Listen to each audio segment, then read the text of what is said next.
Hello my great and wonderful viewers, welcome back to Laju TV, coming across this channel for the very first time. Speaking about LAJUPOG, the king of boys of the entire Africa, the update I have right today is what Peter Obi said about Apostle Suleman. I would like you to stay connected to the end of this video. You won't believe what Peter Obi said about Apostle Suleman. Stay connected.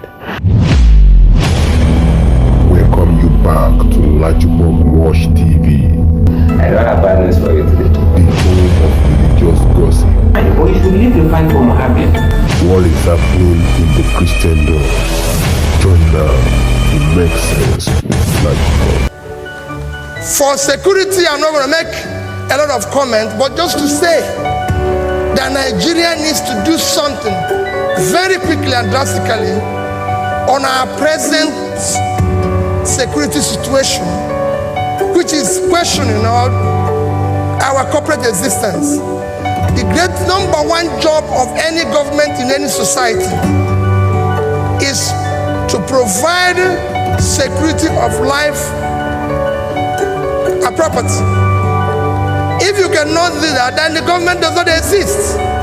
And today, what Nigeria needs most is investment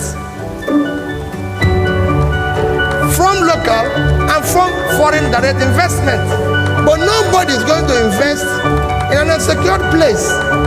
No matter how profitable it is, the investor has to be alive to enjoy his profits. So there's no need preaching that, oh, it's 20% return, 30% return. I've said it here before at the platform. I lived in England for a number of years. And I had a partner, very good man. Very good man. I'm sure Professor Ludo knows him very well, Mr. Hardin. And he had a fixed deposit in a bank of about £5 million. And I was the chairman of a bank. And I said to him that we're paying him 2%. So it was earning £100,000. And at that time, banks were giving interest of 20-25%. And I went to him and said, Mr. Hardin, since you said you're going to give them additional £1 million, why don't you give it to me? So that I can give you maybe 15%, more than they pay for this 5. He said to me, okay, we'll go for dinner and talk about it. And he took me to dinner. And when we finished, he told me, he said, Peter, let me tell you, peace of mind is included in this 2%. You can give your thought. That he has planned his life. That has planned his life on this 2%. He doesn't want the 15. I can keep the 15. And that is the foreign investor you want to attract, because he needs to have peace to enjoy his 1% and everything. And that's it. So it is critical that we know we need to provide security. The second thing I need to talk about is the issue of education. It's been repeated by previous speakers and everything. Is just to add, every empirical studies have shown today that the more you can invest in education, the better your economy and society. Countries that are doing well today are countries that have invested and continue to invest in education. It's as simple as ABC. It's not something you need. So the more you invest in education, the better. Education investment is not an expense. It is an investment. And if you look at all the countries that want to compare us with today, you could see it. Among all the BRICS and mint countries, they all invest at least 4% of their GDP on education. Nigeria, tragically, our budget is low, yet our budget for education is even worse. In the same period, we spent about 10 trillion for subsidy. And I can tell you, 75% to 80% of the money that is spent on subsidy is actually, let me not say what happened to the money, but all of you know. It can be better. It's a misappropriation. It can be removed.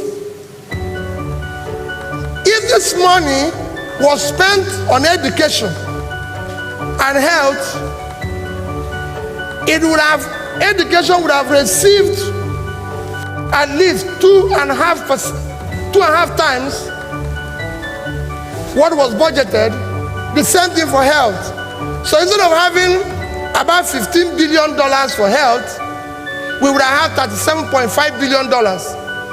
Instead of having $9 billion for health, we would have had 22.5. So education would have had 37.5 and health would have had 22.5 over that.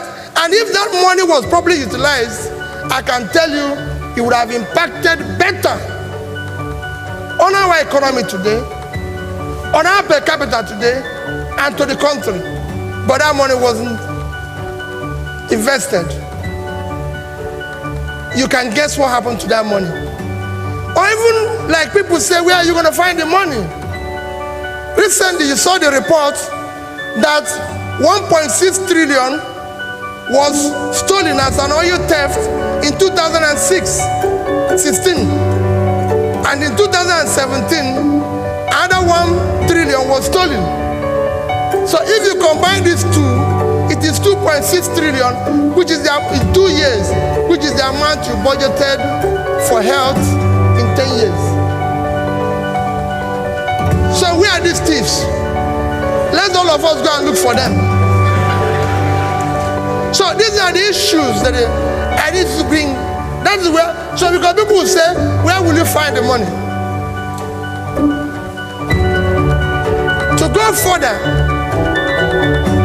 let me even talk about the issue of the economy. Let me leave education. I've told you that we can fund education, but make it better. Let's look at the economy. With emphasis, like I said, on issue of underemployment and unemployment. Everybody knows that all various studies, and I'm happy that our famous economists here, nobody can talk about those brilliant economists we have in this country today without calling Professor Suleman and people like Bismarck. They are among the best we have. And I'm sure they know that when you talk about the economy, you must talk about the issue of underemployment and unemployment. It is the greatest contributor to building a strong economy. If people don't have job, you have terrorism, you have banditry, you have all sorts of characters. If they remove any of us of here from having a job, we're different things. It's as simple as ABC. So you have to deal with that. And when you talk about the issue of employment of any nation today, whether it's China that we are celebrating, whether it's any other country within the BRICS nation or the MINT nation, like I said before, I still use China and Indonesia to show an example. All of them, everybody knows that there's a direct connection between issue of employment creation, growth per capita, and growth of overall economy with your support for micro, small, medium entrepreneur. Professor Gupta has said that Nigeria DNA is entrepreneurship. And I believe that. But that DNA is not being supported.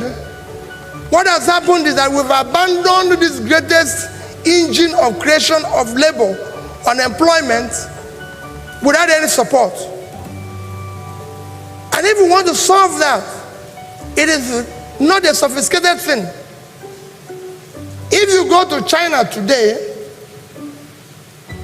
using the example of the two countries I've said before, if you go to China today, 92% of the companies are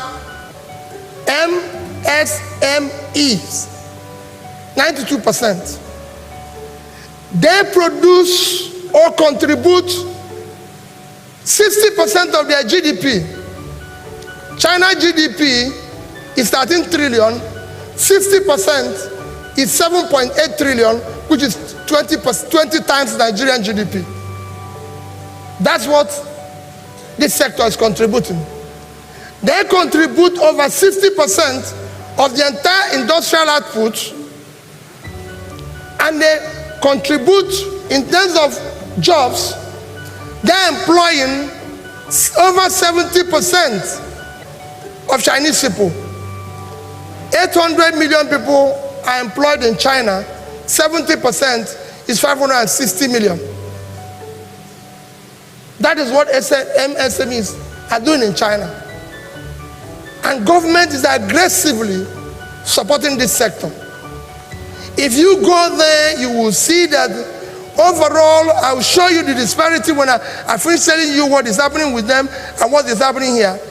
China today is determined to create 10 million jobs annually from 2015 to 2020. In fact, in 2018, by the first 6 months, they've created 7.2 million, which is over 40% of their target.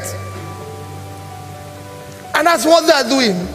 Yeah, as you can see, days after government suspected to be assassin attacked the founder of Omega Fire Ministry, the person of Apostle Suleman and his convoy, leading to the death of 7 persons, the presidential candidate of Labour Party, Peter Obi, has condemned the attack. While reacting to the attack on a social media account, he said the classic man shows the level of insecurity in the nation. I mean, like, the attack that was launched against Suleman shows the level of insecurity in the nation. He said, it is a certain that such ugly acts were being reported across the nation. Yes, you can see it on your video screen. You can see the tweet that I tweeted on Twitter. So Peter Obi said, he said, such acts of insecurity are part of what is affecting the wills of Nigerians. He condemned it and prayed that God will console all the families who lost their loved ones in the unfortunate incident. His tweet partly read, now you can see the tweet on your video screen. He said, the recent attack on the founder of Omega Fire Ministry, the person of Apostle Suleman, underscored the level of insecurity in our nation. Ugly acts like this are reported from different parts of the country daily, and it is saddening. So that was what Peter Obi said about the attack that was launched against Justice Suleman in Aoshi some couple of days ago. That is all I have for you for now, my great and wonderful people. Speaking about like for the king of boys of the entire Africa. They want to make me king of boys for the entire world now, and I agree to that. I don't want to limit it to Africa alone. I'm glad I get another for you. Get the one is training the Christian. Guess what? See my next video.